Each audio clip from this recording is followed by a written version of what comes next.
Yo, what's going on YouTube? It's your boy Reed, #1 console player ever created, and we're back with another Warzone 2.0 settings video. This one here is for Season 5, new update just came out. We're gonna go through a list of all my settings again. I haven't done one of these in a few months, so we will go through and update everybody. Surprise, surprise, if you've seen any of my other settings videos, not much has changed, okay? Anyways, let's get right on into it. If you copy and paste my settings, it's not gonna make you an instant demon at the game. But if you do want to get better at Warzone 2.0 on console, #1 step, base layer, get your foundation down, your settings. You want to get your settings right, figure out what works best for you, go with those settings, and then from there on, you build upon that foundation. You want to practice. You know, the more you play the game with those settings, don't change them back and forth, left and right, up, down, all over the place. Pick some settings you like that are good, stick with them. The more you practice, the better you're going to get at the game. The more you tune your muscle memory with your specific sensitivity and stuff, the better you are going to get. So anyways, let's get right on into the settings I use. So I play on bumper, jumper, tactical. I've played on tactical ever since I picked up Call of Duty. Played on bumper, jumper ever since Black Ops 3. The main tip here is you want to never, ever, ever take your thumb off the right thumbstick. Whether you have to learn to play claw like some people do, I kind of can if you check out my hand cam video, or you do something to where you don't have to take your thumb off the right thumbstick ever to jump, to drop, to slide, to dive, whatever you want to do. The goal is to never have your right thumb leave your right thumbstick. So whatever settings you got to do to make that happen. Stick and move with some people play on. Some people don't need tactical, you know, some people have claw, some people do have all these fancy paddles in the back like I do. Code READ, by the way, if you want to get a scuff controller of your own. Hashtag ad, hashtag sponsored. Anyways, I do play with controller vibration on. I'm a unicorn on this one. Almost anybody, anywhere, ever will tell you to turn that right off.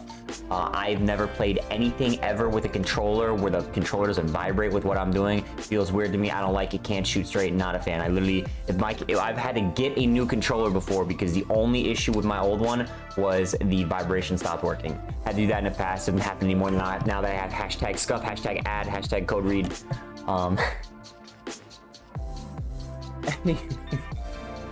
Anyways, on to the next thing. Most people are gonna tell you to turn your vibration off. But I play with it on. Personal preference. My sensitivity, I play with a different horizontal and vertical sensitivity. I have 5 vertical, 7 horizontal. You will see in clips and in my gameplays, I do struggle when somebody is floating directly above me or directly below me or something like that. Looking up and looking down takes 45 seconds. It is a struggle. I don't even necessarily recommend anybody copies this concept anymore of a different horizontal and vertical sense. It's not really worth it as much as it was when we went from jetpack Call of Duties to boots on the ground and nobody's ever higher than a 2nd story window. Now you got Warzone with, you know, 18-story buildings and stuff. It's a little bit different. So I don't necessarily recommend it, but that kind of goes back to what I was saying with the foundation. Don't change your settings too much. I've had these settings. I've played on this sensitivity for like 7 years now. My muscle memory is extremely finely tuned to this. I don't want to change it and mess up my aim and mess up what works for me right now. The sensitivity multiplier. So this isn't really too relevant anymore unless they might bring the superpowers back for some reason, but this 3rd-person sensitivity multiplier, if you turn that down a little bit, that helped a lot with the laser eyes. I don't think it's going to matter anymore now that the superpowers are out of the game. We'll get more into the ADS senses in a second. Vertical aim axis, all these are on standard for me. Aimed on side behavior, I got this on hold. That's on whatever.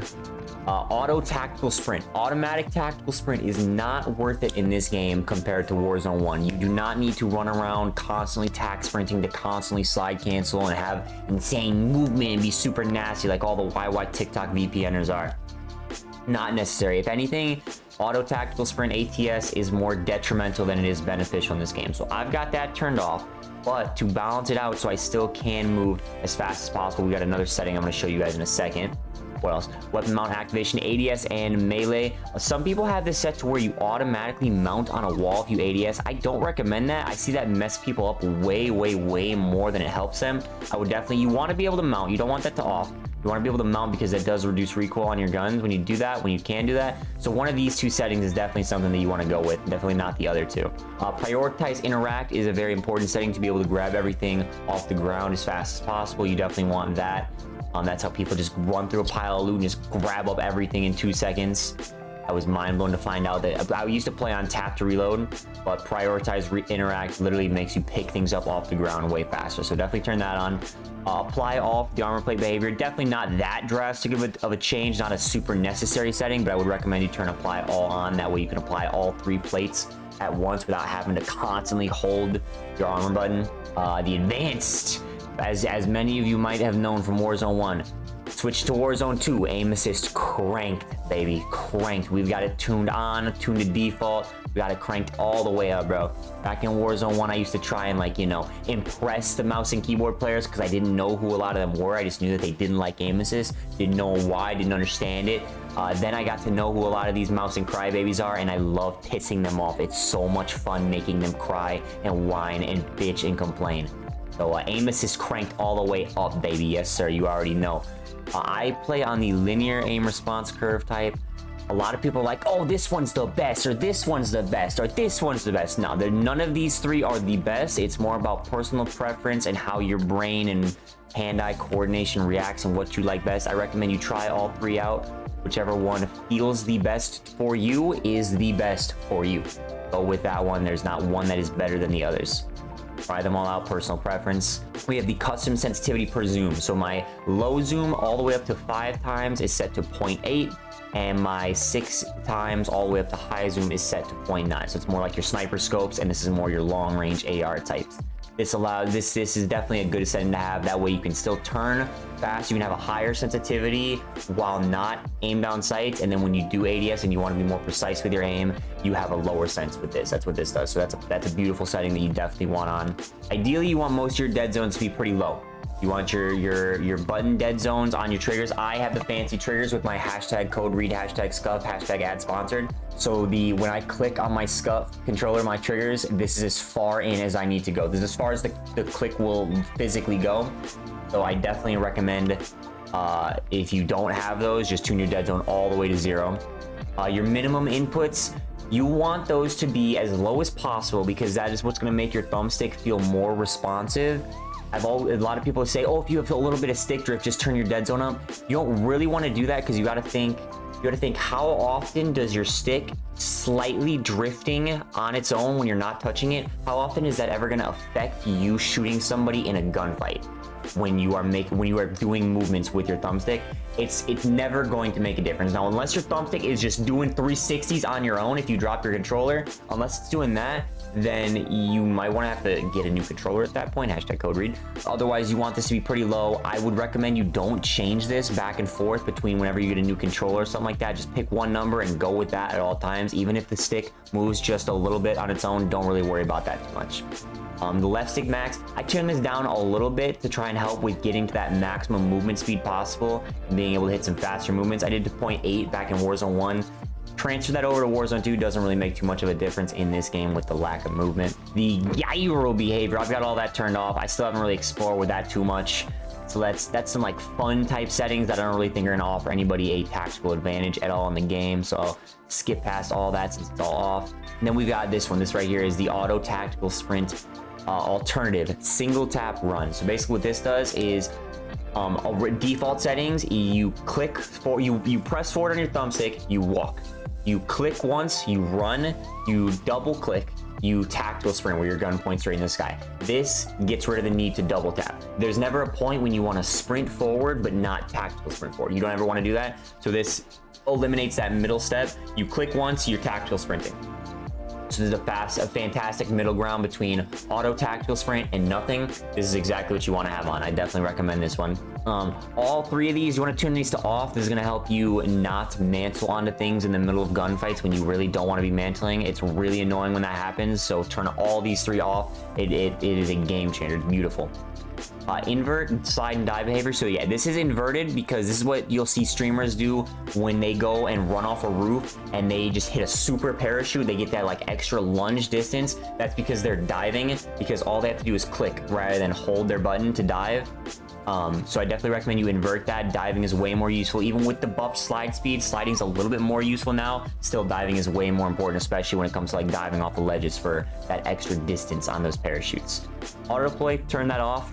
Definitely want to be able to get to the ground as fast as possible. When you auto deploy, it deploys your parachute a little bit too high up, and you're kind of a floating target against anybody who lands without auto deploy. So you are going to break your ankles. It happens to the best of us. It happened to me a lot more often when I first changed this setting. It's just something you're going to have to deal with, bro. Take your L when you break your ankles, move on, learn from that. Definitely worth it to have auto deploy turned off. I do not have the backpack alternate controls. That's not really too useful anymore now that the medium and large backpacks are gone. That's not really worth it too much. Graphic settings, there's a new setting in these graphics. There's a new setting, so stay tuned for that. On-demand texture streaming, I got that turned off. Motion blur off, weapon motion blur off, film grain off, depth of field, turn all those off. Fidelity Cast, no idea what this does. I've moved it up and I've moved it left and right, bro. 0, 100, off, on. I don't notice a difference, but somebody told me to turn it on. Somebody told me to turn it to 80, so I'm a little different. I went with 81. But I don't notice a difference. Somebody said turn it on. You can try that for yourself. I don't really have a fancy attention to detail with most stuff. I am on 120 hertz refresh rate, 1440p. Doesn't really make that big of a difference to me, I feel.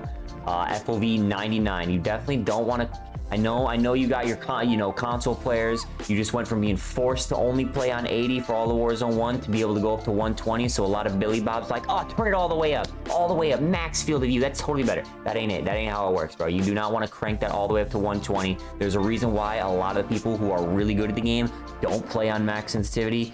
On max field of view. You want it somewhere in the middle. 100 is a sweet spot. 90 to 110 is kind of like your golden area. Anywhere in there.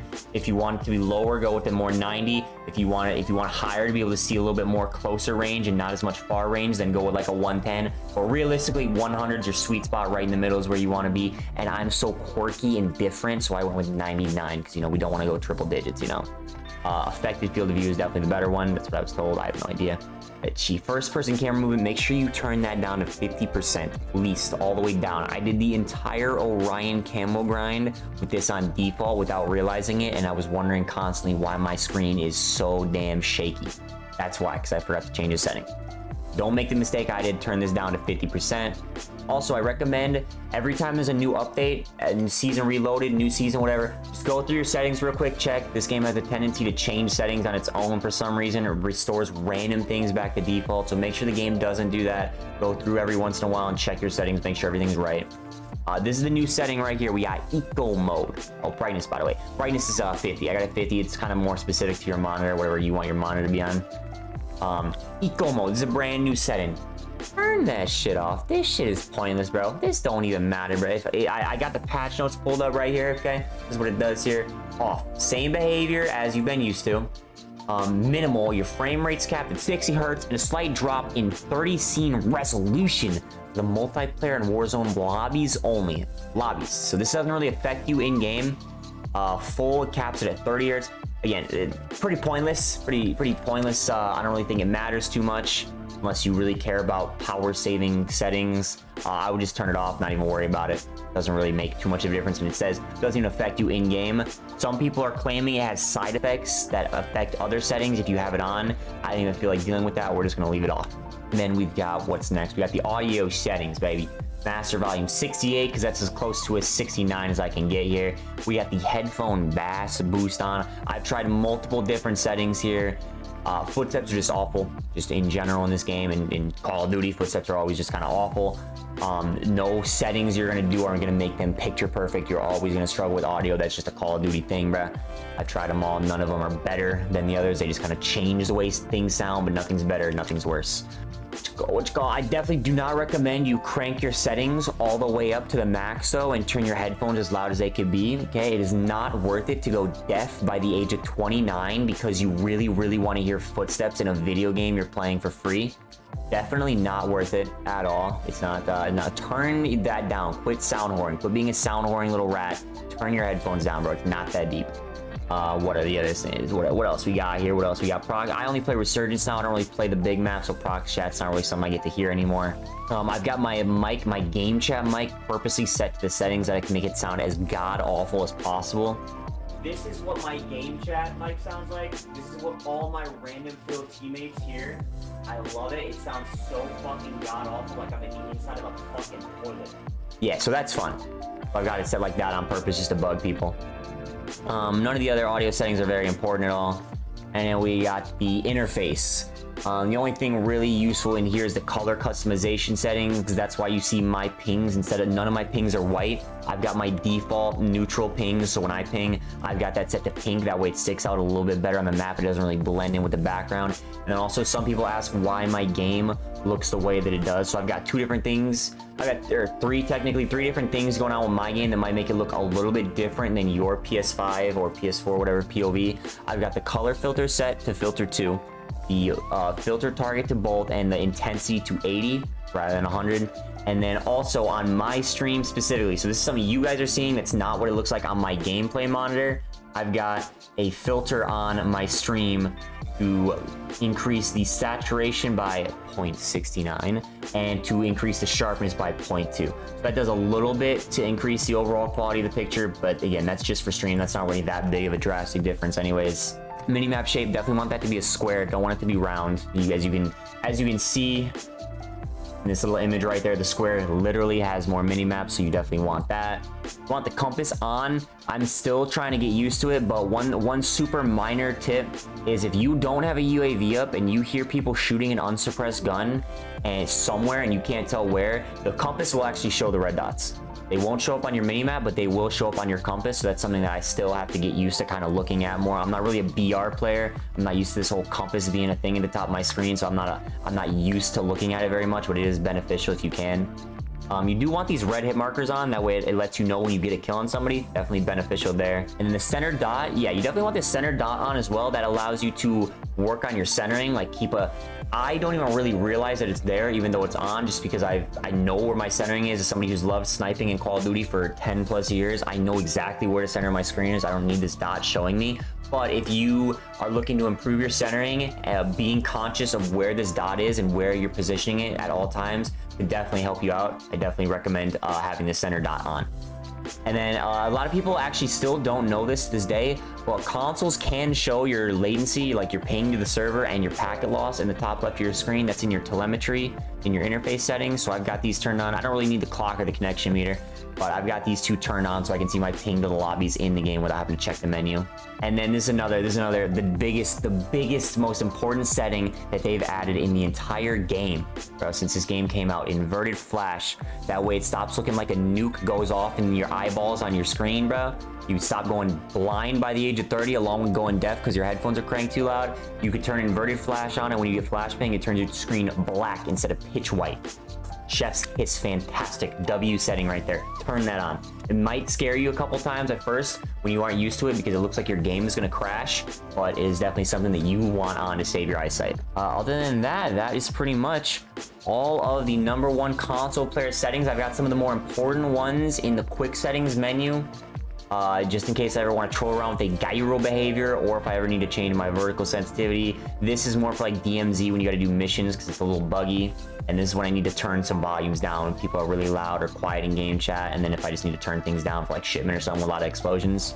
That's all those are. Other than that, that's the #1 console players, #1's settings video, pro tips, best at Warzone, new meta, JGOD said. But don't forget to like and subscribe. And if you ever want to see any of these settings go into action, I have a ton of nasty, disgusting gameplays, super good class setups all over my channel if you want to check them out. Crazy PRs, insane high kill games, the best meta builds for the best guns in the game. Don't forget to drop a sub if you are not already. Don't forget to like the video, comment what you think, other YouTuber stuff that YouTubers say at the end of videos. Yeah,